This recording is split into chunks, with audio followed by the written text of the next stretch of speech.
Hi everybody, so we have quite a few topics to cover here. We have factors that are sums, and then we have pyramids and cones, and we're going to be calculating some volume, and also some surface area of those pyramids and cones, kind of in the second half of this one. Let's start out with the factors that are sums. So you notice that here we have this kind of more complicated expression here. The quantity a plus b times x squared minus the quantity a plus b times x minus 6 times the quantity a plus b. And we're told we need to factor that expression. So in order to do that, one of the things you might notice is that actually each of these terms is being multiplied by a plus b. And because they have that factor in common, that means that we can actually factor out that entire quantity a plus b, put it on the outside, and then you imagine that if we took that out, what we'd be left with is an x squared minus x minus 6, like so. So again, we can kind of back this up if you wanted to distribute the quantity a plus b, and you'd be right back up here where we started.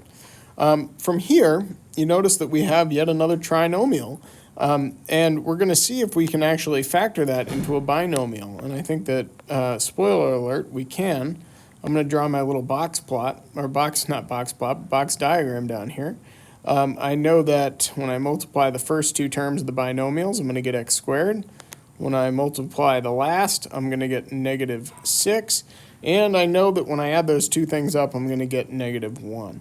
So I think of this, okay, I know that the first term is going to be x times x is x squared, and I know that negative 6 times positive 1 will get me negative 6, and I know also that negative 6 plus 1 is going to get me, oops, I did make a mistake there, that's not going to work, because negative 6 plus 1 is going to get me negative 5, so negative 6 and 1 is not going to work. But how about negative 3 and positive 2? That sounds a little better. Because negative 3 times 2 is negative 6, and negative 3 plus 2 is negative 1, which is exactly what we want. We can kind of confirm that with our two middle terms here. We'd end up with negative 3x and 2x. And so our final factored expression will be a plus b times x minus 3 times x plus 3. And again, if we kind of foiled this together and we multiplied these out, we should end up right back where we started. Let's try with this example down here. So this time, once again, we've got kind of three terms in our expression, and that looks like they each have an x minus 1 as a common term, but they also have an m as a common term, each of them. So I'm going to go ahead and I'm going to factor out m times the quantity x minus 1, and what's going to be left is an x squared plus 7x plus, looks like it's going to be just a 10, isn't it?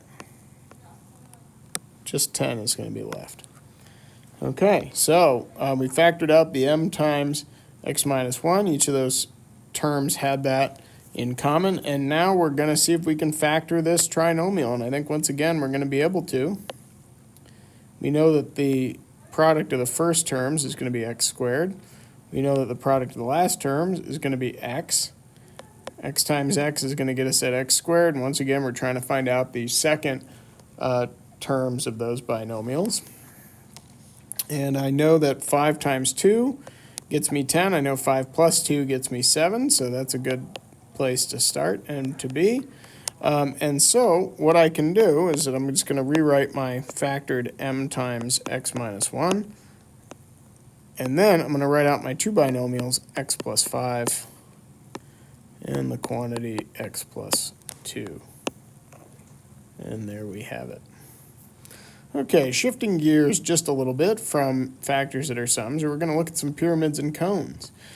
So one of the important things to kind of have ready to go is this little formula here for the volume of pyramids or cones, which is 1/3 area of base times height. So just to kind of, as a side note, kind of reintroduce people to pyramids, they're really classified by the shape of their base. So you can have a pyramid that has a triangular base. You can have a pyramid that has a regular square base called a regular square pyramid, or a regular pentagonal pyramid, of course that being a 5-sided figure. And because they're regular, that means that they have sides that are the same. So here we have an example of a right rectangular prism. So it has that rectangular base, and our job is to find the volume. So again, if we look back up at our formula here, we have 1/3 area of base times height.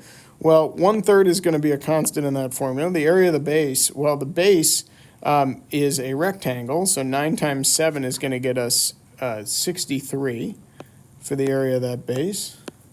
And then we need to multiply by the height, and in this case, the height is going to be 8. And so now all we have to do is simplify that formula here on the right side. So 1/3 times 63 is going to get us 21. 21 times 8 is going to get us 168.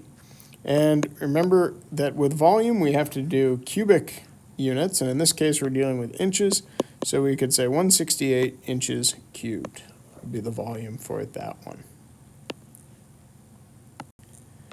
We definitely have more for these, so let's keep going. This time we've got a right circular cone, which has a base radius of 6 feet and a height of 8 feet. And again, right circular cone, so that means that we have the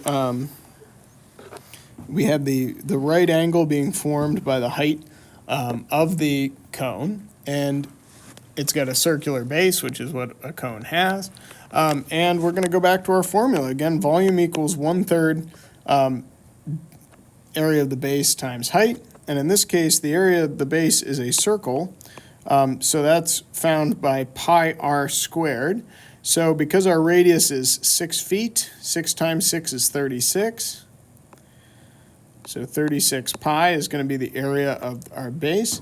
And the height is 8 feet. So we'll multiply that times 8. When we go through this a little bit further here, we can get a third times 36 is 12, and 12 times 8 is going to be 96, so that's 96 pi is a volume, and remember that we're dealing with volume here, so we're going to have cubic units for that, so 96 pi feet cubed, and we're just going to leave pi there so that we have an exact answer for that. All right, so we're shifting from volume now into surface area. And what we have here is a regular square pyramid. And again, we are looking for surface area this time. And so remember that the surface area is really going to be, if we built this out of cardboard, what would the area of all the pieces be? So I'm going to start with just the area of the base. And the area of the base, it's got a square base, so that would be 6 times 6, so that would be 36, right? And then we need to add the lateral area. And the lateral area is 1, 2, 3, 4 of these triangles here. And so what do we know about those triangles? Well, we have I believe it might actually be left out here, but I believe there's meant to be a slant height of 5.